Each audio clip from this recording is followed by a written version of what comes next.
चतुर लड़की और सुनहरा हिरण। एक समय की बात है। घने और रहस्यमय जंगल से घिरे एक छोटे से गांव में मिया नाम की एक लड़की रहती थी। मिया साधारण लड़की नहीं थी।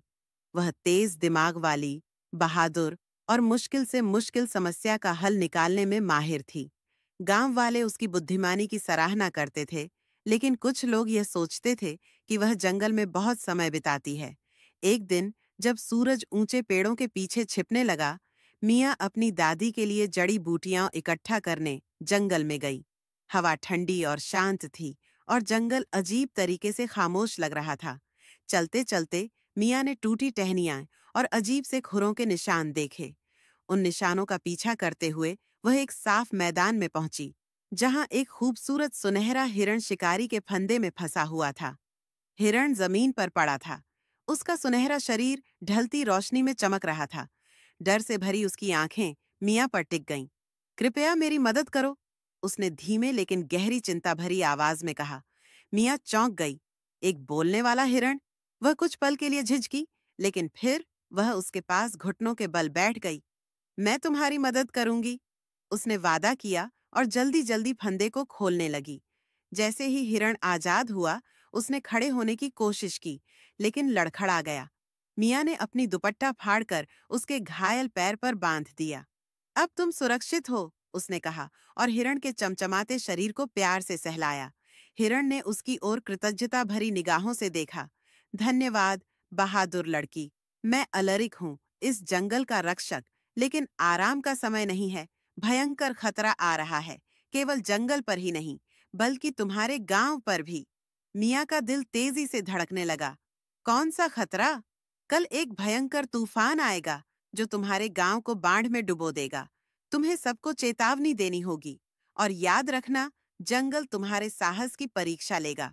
यह कहकर अलरिक पेड़ों में कूद गया और गायब हो गया। मिया दौड़ती हुई गांव लौटी। उसके मन में विचारों का तूफान था। जब उसने गांव वालों को तूफान और बोलने वाले हिरण के बारे में बताया, तो उन्होंने उसका मजाक उड़ाया। सुनहरा हिरण, तूफान, सब बकवास है, उन्होंने कहा। लेकिन मिया ने हार नहीं मानी। उसे अपनी दादी की सुनाई पुरानी कहानियां याद आईं, जिनमें छिपे रास्तों और जादुई जीवों का जिक्र था। उस रात उसने बच्चों और कुछ दोस्तों को इकट्ठा किया, जो उसकी बात मानते थे। हमें नावें बनानी होंगी और सुरक्षित जगह ढूंढनी होगी, उसने कहा। जैसे ही वे काम में जुटे, योग्य जामुन ढूंढे, लताओं का इस्तेमाल कर उन्हें एक बहती नदी के पार पहुंचाया और अंधेरे में चमकती आंखों वाले किसी जीव को भगाने के लिए आग जलाई। आखिरकार जब बारिश शुरू हुई, वे एक पहाड़ी पर बने एक छिपे हुए हरे भरे स्थान पर पहुंच गए। वहां अलरिक उनका इंतजार कर रहा था। तुमने बहुत अच्छा किया मिया, अलरिक ने कहा। तुम्हारी चतुराई और बहादुरी ने तुम्हारे लोगों को बचा लिया।